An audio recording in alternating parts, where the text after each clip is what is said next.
So I'm gonna have double chins no matter what I do. Okay, so. Hi all, I'm Gretchen and this is George, and we are here to talk to you about cosplay and the body.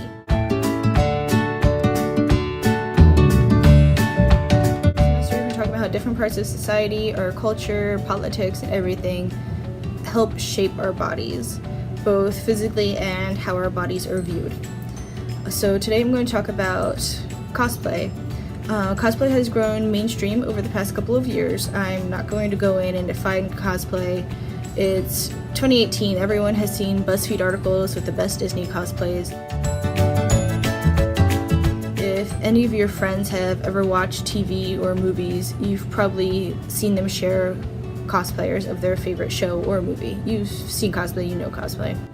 But what makes good cosplay? What makes a cosplay so popular that it ends up on your Facebook feed, that it ends up getting followers, interactions, and sponsorships on Instagram? Not surprisingly, it has to do with how the cosplayer looks. With cosplayers striving for internet fame, we can look at some of the ways cosplay has shaped the body.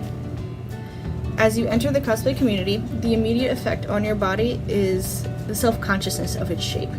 It's only natural that when we try to emulate a work of media, either animated or live action, that we encounter bodies that are thinner, fitter, or prettier than our own. In that realization, it seems almost prideful to think that we can emulate these. I mean, we're talking about actors that, this is what they do for a living, they look good on camera, or we're talking about animated characters who are drawn. When dealing with live action media, cosplayers struggle with a genetic lottery. The character exists in our world technically, thanks to actors and costume departments.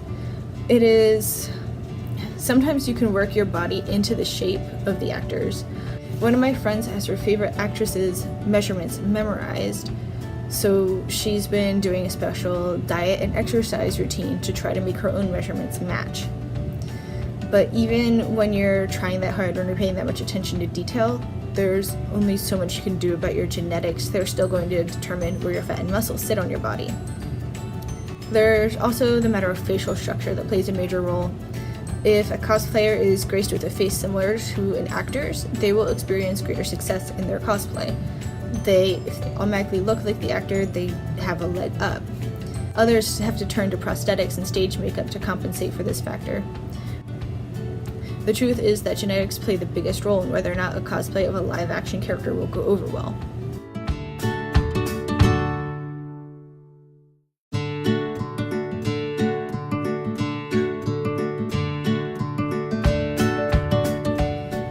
Animated media can be even trickier. These cosplayers do not exist in our world. They were created on paper and in screens. They don't have to abide by the laws of physics. They don't have to be consistent. From one scene to the next, they could get taller, they could get thinner, their entire outfit could change for no reason. They don't live by our rules. Animated characters can be unnaturally small, they have no organs to stop them getting any thinner. Their facial structure will most likely be over-exaggerated. They're capable of posing in impossible ways. A lot of times, cosplayers will do side-by-sides, they're really cool, where they have a picture from the show and they have a picture of them in cosplay. But this creates an impossible goal for cosplayers when the pose is not possible. On the plus side, because things like animated faces are clearly unrealistic, that leaves room for cosplayer interpretation. In contrast to real-life media, a cosplayer doesn't have to look similar to the actor portraying the character. This does not mean that the facial build has no role in the success of a cosplay. Depending on the character, a more round or angular face might be more successful. Eye and nose shape also play a role, but the criteria for the perfect face has a lot more flexibility in facial structure. As you get deeper into how cosplay relates to the body, you'll find that cosplay also plays a role in gender performance and exploration. As a hobby, cosplay attracts a crowd that often feels out of place with their gender or sexuality. A quick sampling of the community will unearth a number of LGBT individuals that is disproportionate to the overall population. I feel that cosplay may also play a role in encouraging people to question their gender when they hadn't before. Most people cosplay a character because they relate to the character or to show love to the character. Anybody who's taken a gender class knows it's a common problem that most well-written characters in media are male. This creates a dilemma for the female fanbase. Do you gender bend the character, making him female to suit your female body? Or do you crossplay, changing your own body to present masculinely to suit the character, usually using chest binders, makeup wigs, shoulder pads, and penis packers? As cosplay has evolved as a community, crossplay has become valued for accuracy more than gender bending, which is often viewed as an easy way out. Through relating to male characters and making physical changes to the body to match the character, a cosplayer is forced to think about what sex and gender really mean to them. The success of a cosplay also appears dependent on gender presentation. Androgynous cosplayers and cisgendered male cosplayers tend to see the most success in cosplay circles.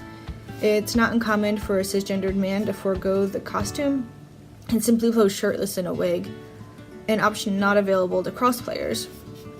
These images are often met with great success on social media. While most androgynous cosplayers cannot pose shirtless, they're often met with success even in their own street clothes with the costume, wig, and makeup.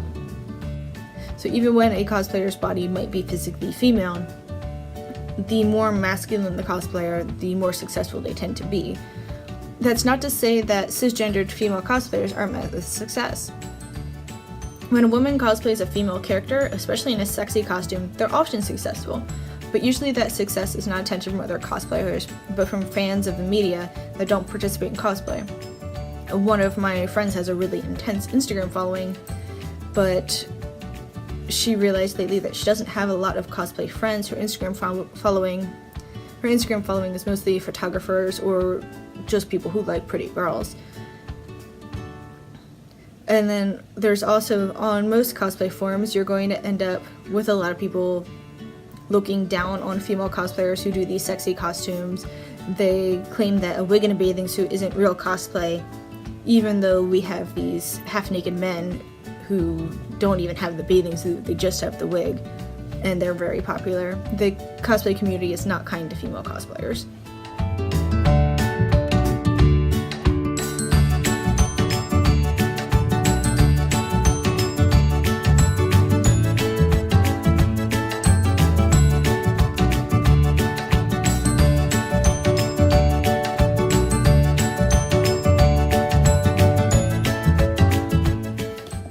Diving deeper into the community, the most controversial part of cosplaying the body is race and cosplay. The good news is our media is becoming more diverse than it was a decade ago. Previously, cosplayers of color would don their favorite character and to be labeled as the Black Sailor Moon or the Cuban Luigi. If they wanted their costume to be seen more than a race-bent version of the character, cosplayers of color only had a handful of characters of color to choose from. While there's still an obvious imbalance of white characters to characters of color, we're seeing more POC in our Disney movies, we're seeing them in cartoons, we even have a whole superhero movie. This calls into question if POC can cosplay white characters out of love for the character, can white cosplayers cosplay characters of color for the same reason? There's a lot of debate on the topic. I don't want what I say to be the end-all be-all, but the general consensus is no. One of the biggest issues within the community is black or brown facing. White cosplayers might tan, use body paint, and I've seen people even Photoshop their skin to match the skin color of a character. Some cosplayers even resort to using tape on their eyes to imitate an Asian eye shape. These practices are mostly done without malice. It's out of love for the character, but they still carry the historical weight of minstrelsy with them. And while turning these races into costumes, white cosplayers belittle the significance that the race has for the character. Not to mention, white cosplayers are able to remove the facade after the costume is over. People of color cannot remove their color and the impact that racism has on their everyday lives.